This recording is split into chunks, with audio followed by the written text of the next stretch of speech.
کتنی بار بولا ہے آپ کو میرا انتظار مت کیا کریں۔ ناشتہ کرنے کے لیے شاہنواز نے بیزاری سے وجیہہ کو دیکھتے ہوئے کہا اور کرسی گھسیٹ کر ناشتہ کرنے ٹیبل پر بیٹھ گئے۔ وجیہہ ویل چیئر پر موجود تھی۔ شاہنواز اور وجیہہ کی شادی 27 سال پہلے شاہنواز کی ضد پر وجیہہ سے ہوئی تھی۔ شاہنواز وجیہہ سے بے انتہا محبت کرتے تھے۔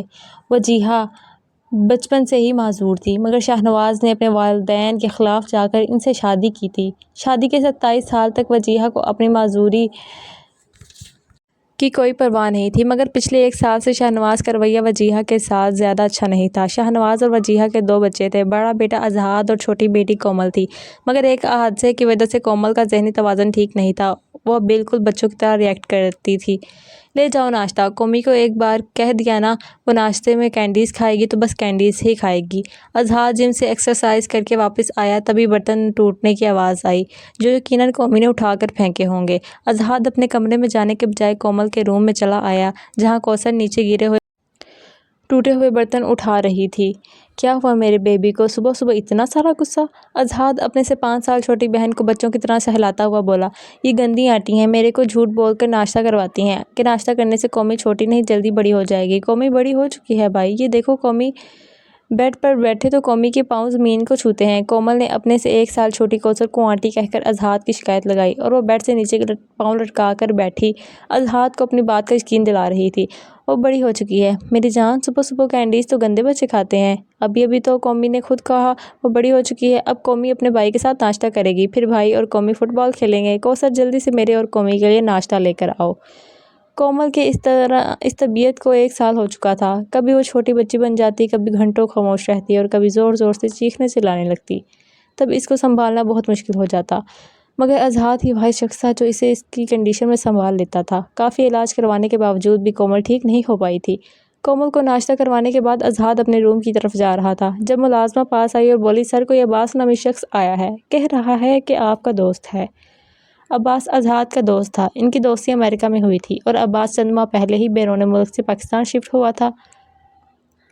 اذہان عباس سے ملتا ہوا بہت خوش ہوا تھا۔ تم سوچ نہیں سکتے، میں آج ہی سوچ رہا تھا تمہیں کال کرنے کا۔ اتفاق سے مجھے تمہارا نمبر مس ہو گیا تھا، مگر گھر کا ایڈریس یاد تھا، سوچا آج فری ہوں تم سے مل لیا جائے۔ اذہان کی بات سن کر عباس بولا یہ سوچ کر تم نے بہت اچھا کیا، سناؤ گھر مکمل ہو گیا تمہارا؟ اذہان عباس سے پوچھنے لگا۔ عباس نے اسے بتایا تھا کہ یہی ایک اپنا ذاتی گھر بنا رہا ہے، کنسٹرکشن کا کافی کام باقی ہے، آرام سے 2 ماہ لگ جائیں گے گھر کو مکمل ہوتے ہوئے، بس تب تک گھر رینٹ پر دیکھ رہا ہوں۔ وہی دیکھنے نکلا تھا تو سوچا تم سے بھی مل لیا جائے۔ اذہان میں آنٹی کے علاوہ پاکستان میں کسی کو نہیں جانتا، ویسے ایک جاننے والے نے بولا تھا وہ رات کو بتائے گا مجھے اس کی نظر میں کوئی گھر ہے۔ اذہان کو تفصیل سے بتانے لگا۔ چلو پھر ایسا کرتے ہیں کہ تم یہاں ہماری نیکسی میں شفٹ ہو جاؤ، معلوم نہیں تمہارے جاننے والا اب رات تک کیا جواب دیتا ہے۔ اذہان بیٹھے بیٹھے اب اس کا مسئلہ سولو کر چکا تھا۔ ارے نہیں یار، ایسی بھی کوئی مسئلہ نہیں، کہیں نہ کہیں تو رہنے کی جگہ مل ہی جائے گی۔ عباس اس کی پیشکش پر ایک دم بخلاتا ہوا بولا، ہاں تو جب مل جائے گی جگہ تو شفٹ ہو جانا نا وہاں پر۔ اذہان نے کافی اصرار کیا۔ عباس ہچکچاتا ہوا بولا تمہاری فیملی کو کوئی پرابلم نہ ہو؟ اذہان بولا اگر میری فیملی کو کوئی پرابلم ہوتی تو میں تمہیں آفر ہی نہیں کراتا۔ آ جاؤ تمہیں اپنی انیکسی دکھاتا ہوں، کل اپنا سامان لے آنا، جب تک انیکسی کی صفائی بھی ہو جائے گی۔ وہ اسی طرح کچھ دیر باتیں کرتے رہے، پھر عباس وہاں سے چلا گیا تھا۔ اذہان آج کل اپنے والد شاہنواز سے کافی کھنچا کھنچا رہتا تھا، کیونکہ اذہان کو کافی افواہیں سننے کو مل رہی تھی کہ وہ اپنے کسی کولیگ کے ساتھ ریلیشن میں ہے، جسے اذہان جاننے کے لیے مکمل انفارمیشن لے رہا تھا۔ شاہنواز صاحب نے عباس کی انیکسی میں شفٹنگ کا سن کر کافی غصہ ہوئے تھے، مگر عباس اچھا اور شریف لڑکا تھا، اس لیے اذہان نے ان کی باتوں پر کوئی غور نہ کیا تھا۔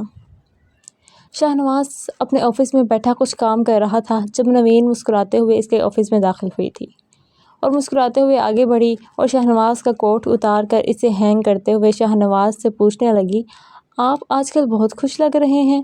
نوین کے پوچھنے پر شاہنواز نے مسکراتے ہوئے بتایا، وہ اس لیے کہ کل صبح ہم دونوں دبئی جا رہے ہیں۔